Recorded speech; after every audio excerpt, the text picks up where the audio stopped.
Hello everybody, Heckendoc coming back to you with another MekHQ tutorial.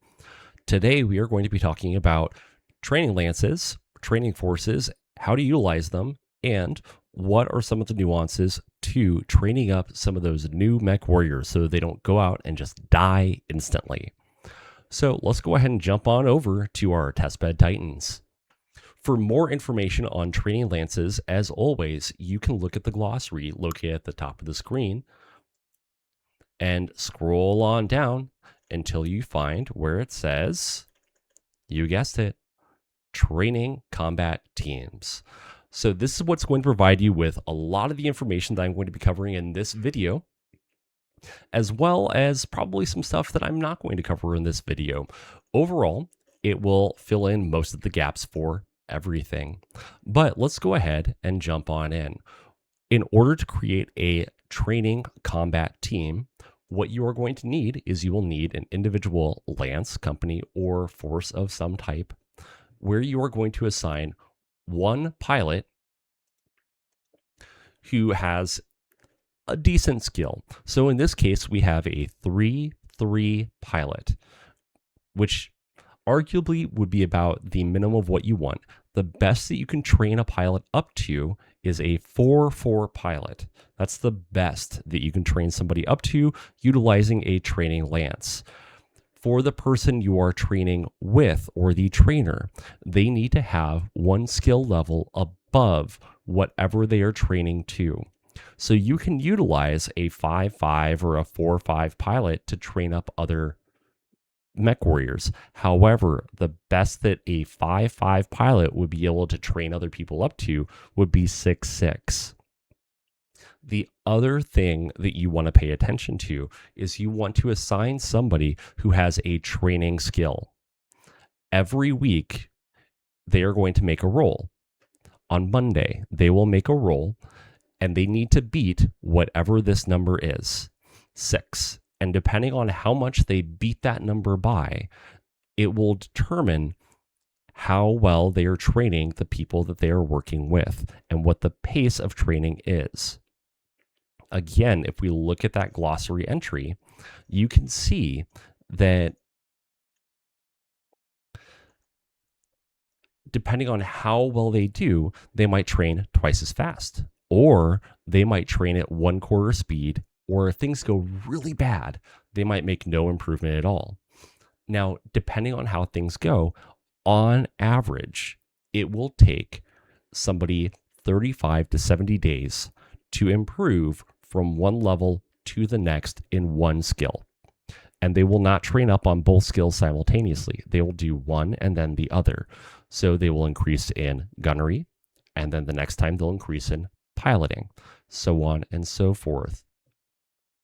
Now, it is not enough to simply put them all into the same lance and let them sit there in a training status. That is how it worked in previous versions before about 50.0. However, now they must be deployed to the area of operations map. So you have your trainer, our 3-3 pilot, who has a training skill. We have 3 very green pilots who are 6-7 and 6-6 and 7-6. And they are assigned to our Tango company, Tango for training.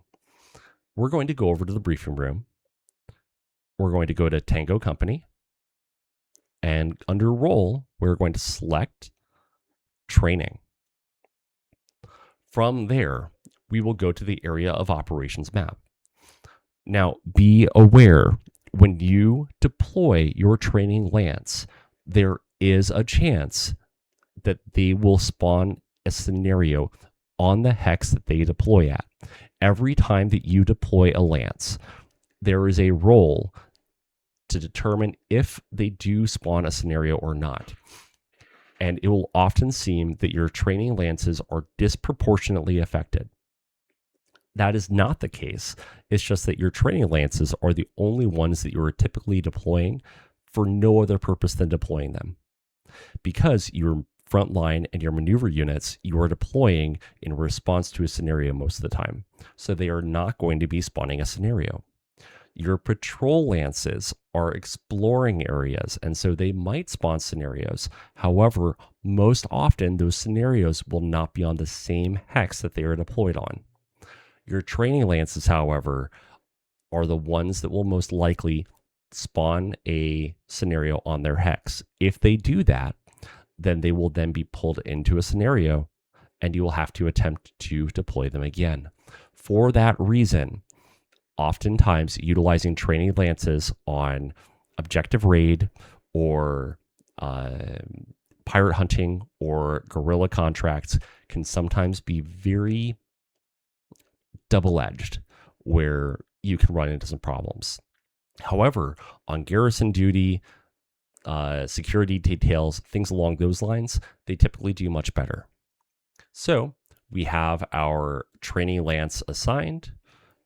We go over to area of operations and pick any empty hex, right click, manage deployment, Tango, confirm, confirm, and they are now deployed.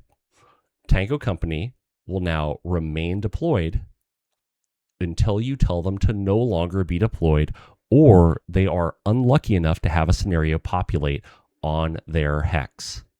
Now, we are currently on Saturday, November 14th. So let's go ahead and go forward a couple of days. 1, 2. And so with that, you can see Lieutenant Miriam Payday Belov attempted to teach using the training skill, almost. So almost, when we look at our training entry, means that they trained at about 3/4 speed. So not bad. They made some progress. They are moving forward. Now, every Monday moving forward, they will continue to make rolls and train those mech warriors. And those mech warriors will continue to train until they meet the point where they cannot train any further. At which point in time, you will get a pop-up on your daily activity log that states that they are no longer getting any benefit from training and they should be reassigned. Why don't I go ahead and show you what that looks like? So hold on one moment.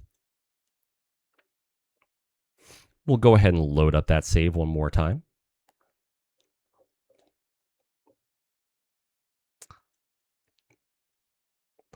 And let's put somebody in who we know is just fine and dandy. So now we've got this 2.5 pilot here, and we could also grab this, I don't know. This 4.4 pilot right here. So now all of those people are there. Tango Company is sitting there ready to go. We hit Advanced Day, and you can see Lieutenant Stargazer has learned all they can from Lieutenant Payday. They should be reassigned. If you see that, you should reassign that person so that they can go forth and get their experience in another way. Well, that is how you create training lances, assign personnel to it, how they work, as well as how to deploy them to the area of operations and train up new mech warriors. Hopefully you have found this video useful. If you have, please give this video a thumbs up. If you haven't already, subscribe to the channel and maybe hit that little bell icon right next to it so that you can receive notifications whenever new videos come out. If you would be interested in joining us for one of our live streams, then we will hopefully be having one of those a little later this week. Go ahead and pop on over to twitch.tv/heckandoc and follow me over there so that you can be notified whenever we go live. Until next time, though, happy hunting.